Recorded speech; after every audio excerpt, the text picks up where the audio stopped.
그뿐만 아니라 지난번에 얘기했던 대미 정책과 대일 정책을 총괄하는 이 김태호가 바로 현재 윤석열 정부 대통령실에 포진하고 있어서 제1의 권력자로, 대통령 내외를 제쳐놓고는 제1의 권력자로 우리 대통령실의 정책을 좌지우지하고 있습니다. 그리고 통일부는 쑥대밭이 됐지 않습니까? 지금 통일부는 김용호가 가는 바람에 남과 북에 소통하는 이런 소통 창구도, 대화 창구도 다 그냥 없애버리고, 교류국도 없애버리고 그냥 완전히 원시 시대로 돌아간 겁니다. 남과 북의 이런 대화 창구가. 이게 말이 됩니까? 대북 정책은 언제나 유동적일 수가 있습니다. 국방부나 외교부나 다양한 이런 정부 부처들 중에 급변하는 국제 정세에 따라서 대북 정책은 바뀔 수가 있고, 대북 정책은 북한과 으르렁거릴 수도 있습니다. 그러나 통일부의 통일 정책은 절대 불변하는 원칙과 기준이 있어요. 항상 통일부는 북과 화해 협력을 주장하고 통일 이론과 통일 담론을 내놓고 서로 손을 잡고 회담을 주선하는 기구가 통일부인데, 이것을 완전히 박살내버린 겁니다. 김용호가 와서. 그럼 김용호가 뭘 했길래 과거에 뉴라이트의 이 학자들의 싱크탱크라고 하는 뉴라이트 싱크넷의 운용위원장을 맡았어요. 이런 자를 통일부에 맡겼으니까 남북관계가 온전히 회복될 리가 없고 남북관계가 정상적으로 돌아갈 리가 없죠. 그리고 이 김용호 통일부 장관은 2005년도에 출범한 뉴라이트 역사단체 교과서 포럼에서도 열심히 활동을 했습니다. 일일이 다 말할 수가 없어요. 너무나 많은 사람들이 있기 때문에. 김광동 진실화해 과거사 정리위원장, 이 사람도 뉴라이트지. 황호섭 대통령 비서실 국정상황실장도 뉴라이트 출신이지. 김종석 규제개혁위원회 민간위원장도 뉴라이트지. 국무총리 산하 국가기록원 위원장도 그 강규영이라고 하는 이런 자도 뉴라이트인데, 이 자가 바로 홍범도 장군을 문제 삼은 거예요. 홍범도 장군은 반민족 행위자라고 말한 자가 바로 이 국무총리 산하 국가기록관리위원장, 이걸 문제를 했던 겁니다. 이런 자가 여기 있고, 그 다음에 지금의 국힘당의 과거 정당이었지만 김무성, 뉴라이트를 이끌었던 김무성 또 경기지사를 했던 그런 누구죠? 이런 인물을 비롯해가지고 많은 이재호 또 이런 인물들이 이제 김무성을 비롯해가지고 함께 이렇게 이야기 도중에 갑자기 생각나서 내가 명단이 생각이 안 났습니다. 이 김무성이가 이끌면서 박정희의 유신 독재를 미화하고 자기 아버지의 친일 행각을 덮기 위해서 국정화, 교과서 국정화를 추진하다가 국민들의 반발로 그냥 무산됐지 않습니까? 이런 뿌랑구가 있는 이 국힘당뿐만 아니라 이 대통령실, 또 이동관, 이재호 이들의 친일 행각과 이런 매국 행위는 정말로 폐악 중에 폐악이고 패착 중에 패착인 것이죠. 그래서 윤석열이가 미국 가서 회담을 하고 오면 미국에 막 퍼줍니다. 윤석열이가 천인공노할 짓을 저질렀습니다. 1년 만에, 취임한 지 1년 만에 미국 무기를 18조 원어치를 사주고 왔어요. 이것은 문재인 정부에서 5년 동안 사줬던 7배에 해당되는 액수입니다. 그리고 그뿐 아니라 한미일 동맹을 맺고 동해를 일본해로 표기하는데 합의를 했고, 독도가 일본으로 넘어가는 거, 이 독도 영유권을 국제사법재판소에 제기하면 미국은 일본 편을 듭니다. 이런 아주 거의 카츠라-데프트 조약을 맺는 정도의 제2의 카츠라-데프트 조약을 맺고 돌아다니고 있는 겁니다, 지금. 그러면서 역대 대통령 중에 가장 많이 해외 순방을 나간다고 떠들지만 이게 명로짓을 하고 있는 것이고, 마음껏 술 퍼마시려고 해외 순방 가는 거지 해외 순방에 뭐가 있습니까? 사우디아라비아 하고 대결하는 부산 엑스포도 알고 보니까 일부러 져주려고 자기 장인어른격인 김충숙 씨의 사우디아라비아 프로젝트 사업과 또 여러 가지 이런 거에 져주려고 그따위 짓을 하면서 국민들한테는 다 속이고 낚싯밥 던지고 그 돈 다 어디 갔는지 나중에 밝혀야 됩니다. 아무튼 이러한 일들을 저지르고 있는 윤석열 정부와 윤석열 정부를 포진하고 있는 뉴라이트, 여러분 그냥 넘어갈 수 없습니다. 반드시 우리가 응징하고 징계해야 됩니다. 우리 장 부장님, 초신님이 그 만화 캐릭터로 응징하는 거, 이놈 하는 거 한번 띄워줘봐. 나중에 아무 때나. 예. 윤석열의 이 사상은 이상한 사상을 가졌어요. 아버지를 닮아가지고 일본의 저자세를 취하는 게 이게 도무지 이해되지 않습니까? 여러분, 일본이 대한민국의 위에 있고 대한민국은 일본 아래에 있다.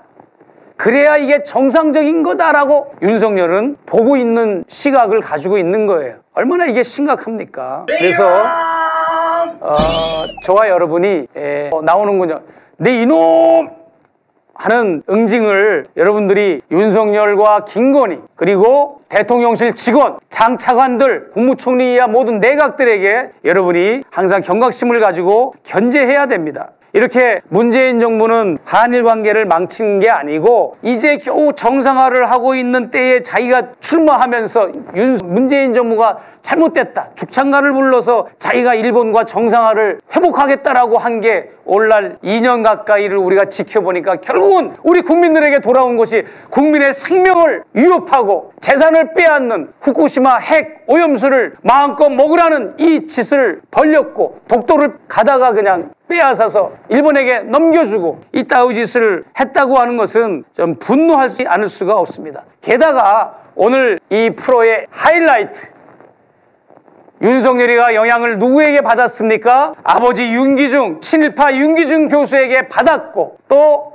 그 집권한 이후에 내각과 대통령실의 모든 가장 핵심 세력들을 뉴라이트 세력들로 포진을 시켜놓은 이 윤석열, 엎친 데 덮친 격으로 설상가상으로 윤석열의 멘토이자 윤석열의 교조적인 인물, 거의 신앙과 종교에 가까운 천공이라고 하는 인물, 이 인물조 뉴라이트에 충실한, 사대주의에 충실한 친일파의 수괴 같은 이런 자였다 이 말이에요. 보통 무식한 사람들은 이게 친일파 이런 거 잘 모르거든. 근데 이 일자무식, 한글을 쓸 줄도 모르고 읽을 줄도 모르는 이 천공은 어떻게 그렇게 일본에 충실한지 한번 잠깐 맛배기로 보겠습니다.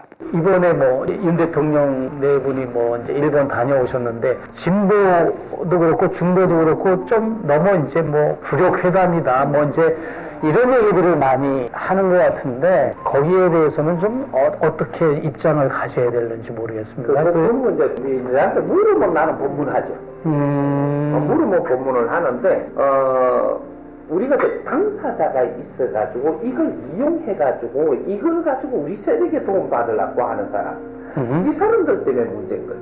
그런 거죠. 근데 우리가 우리 지금 베이비 부모들부터 해가지고 네. 우리 그 젊은이들, 예, 또 예. 청년들, 네. 이 사람들은 일본한테 지금 손해 본 게 없어요.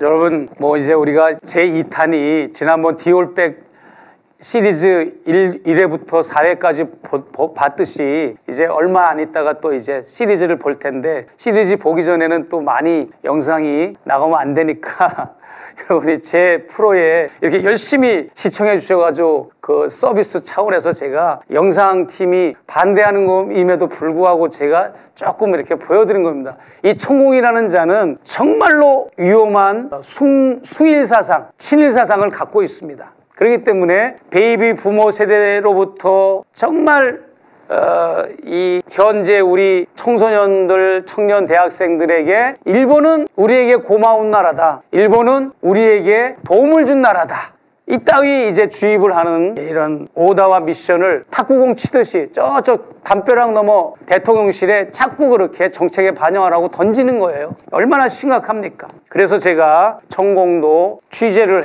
하고 이렇게 한 것인데, 여러분 다시 이제 1시간이 됐기 때문에 모두 발언으로 돌아와서 제 말씀, 오늘 프로를 마칠까 합니다. 우리가 친일 청산을 하지 않으면, 친미 청산을 하지 않으면, 우리가 윤석열, 김건희를 끌어내려도, 쫓아내도, 탄핵을 시켜도 또 다른 윤석열과 김건희가 어느 때 또다시 등장을 할 겁니다. 우리가 뉴라이트 청산하지 않으면 조만간 또 이명박, 박근혜가 또다시 나타납니다. 우리가 제국주의가 얼마나 무서운지 공부하지 않으면 이승만, 박정희, 전두환, 노태우가 또다시 집권자같이 나타날 겁니다. 반드시 우리는 기억해야 됩니다. 여러분, 대한민국 국방부 장관이 한국말을 몰라가지고 통역관을 데리고 다니는 거 아십니까? 유재흥 국방부 장관. 기가 막히지 않습니까? 대한민국이 이런 나라입니다. 이게 무슨 말이냐면 전두환 그 무리들을 신군부라고 얘기를 합니다. 신군부가 있으면 구군부가 있어요. 구군부, 올드 군부가 있을 거 아닙니까?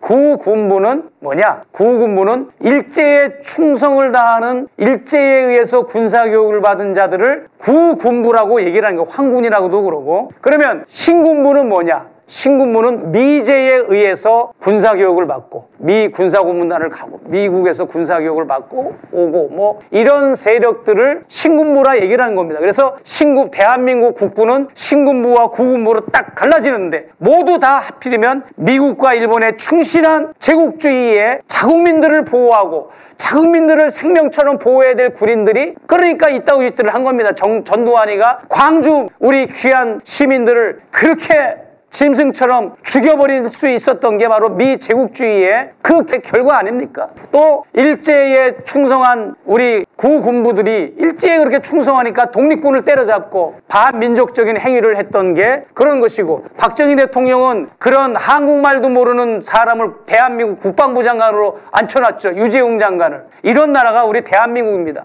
그리고 제가 하나만 더 얘기할까요? 이종찬 선생, 지금 저기 뭐죠? 그 대표를 맡고 계신데 무슨 단체였죠? 지금 KBS 정문 앞에 있는, 내가 왜 이렇게 오늘 이렇게 이종찬 선생이 하시는 말씀이 김대중 시절에 민정당 사무총장도 지내고 또 국정원장도 지냈던 이종찬 씨가 언제 그런 말을 했잖아요. 뭐라고 얘기를 했느냐? 광복회장을 맡고 계신 이종찬 선생이 육사에 이력서를 놓으려고 갔는데 시험관들, 감독관, 면접관들이 쫙 앉아가지고 서류를 들쳐거리면서 보더니 네 집안이 독립운동가 나부랭이 집안이냐? 이렇게 얘기를 하더랍니다. 여러분, 이게 육사의 정신이고 육사의 DNA입니다 지금. 그러니까 저것들이 지금 홍문도 장군이고 이런 귀한 우리 항일 투사들의 흉상들을 눈에 보기가 싫은 거예요. 막 이게 자기들의 정치하고 안 맞으니까. 여러분, 이런 나라가 이게 정상적인 나라입니까? 여러분, 오늘은 제가 많이 흥분을 했는데 흥분을 안 할 수가 없습니다. 이 뉴라이트와 친일, 친미, 사대주의를 얘기하면 흥분을 안 할 수가 없는데, 여러분, 민족 반역자, 매국노, 부역자, 이런 자극적인 말을 쓰지 않으려고 우리 그동안에 해방 이후에 많은 학자들과 깨시민들과 훌륭하신 분들이 그 용어를 정제해서 그냥 친일파라고 우리가 불러주는 겁니다. 그러나 친일파는, 원래의 친일파는 그게 아닙니다. 우리가 한일 간의 정상적인 관계로서 한일 관계를 하려면 친일이 돼야 되고 또 일본은 우리가 친한이 돼야 됩니다. 그게 친일파예요. 그리고 내가 며느리를 봤는데 일본 여자다, 내가 사위를 봤는데 일본 남자다, 그럼 그 양쪽 가문은 친일파가 되는 겁니다. 또 내가 일본을 대상으로 무역을 한다, 일본을 대상으로 비즈니스를 한다, 그럼 친일파가 돼야죠. 친일파는 원래 그냥 긍정적인 용어입니다. 그런데 이 긍정적인 용어를 이 나쁜 놈들 때문에 우리가 그냥 이렇게 손해보면서 쓰는 거예요. 원래 친일파는, 이완용 같은 친일파는 부역자, 매국노, 민족 반역자들입니다. 여러분, 그런 자들이 지금 용산 대통령실에 포진하고 있고 한독수 밑에 모든 내각들로 포진하고 있고, 윤석열은 자기 아버지 윤기준 교수의 그 친일의 사상을 꽉 차 있고 또 자기의 멘토인 천공의 그 지도력으로 꽉 차 있는 이 상황에서 여러분, 이 대한민국이 잘 돌아갈 리가 없고 대한민국이 국익을 제대로 확보할 수가 없는 상황인 거죠. 뭐라고 얘기를 한 줄 아십니까? 윤석열이가 한일 회담을 하러 갔을 때, 일본에 갔을 때 2022년 3월 달인가요? 제가 우에노역을 내려서 아버지 아파트까지 갔는데 선진국처럼, 선진국답게 아름다웠고 일본 분들은 정직하고 거리는 깨끗했고 거기까지는 좋아요. 이게 어린 윤석열을 데려다가 그 친일적인 교육을 했던 윤기중도 윤석열이 이렇게 된 거에 대한 이미 고인이 됐지만 책임을 회피할 수가 없고, 지금 제가 영상을 보여드린 천공 이자도 그동안 일본을 우호적으로 얘기를 하고 친일을 해야 된다고 강조했던 그 발언들, 그 입술은 결코 우리 대한민국 국민들이 용납하지 않을 것입니다. 저는 다음 주, 아닙니다. 하나 소개하고요. 제가 다음 주 화요일 날 매주 화요일마다 매화쇼라고 진행을 합니다. 똑같은 시간대지만 요일이 다릅니다. 매화쇼, 매주 화요일 날 한다 해서 매화쇼고요.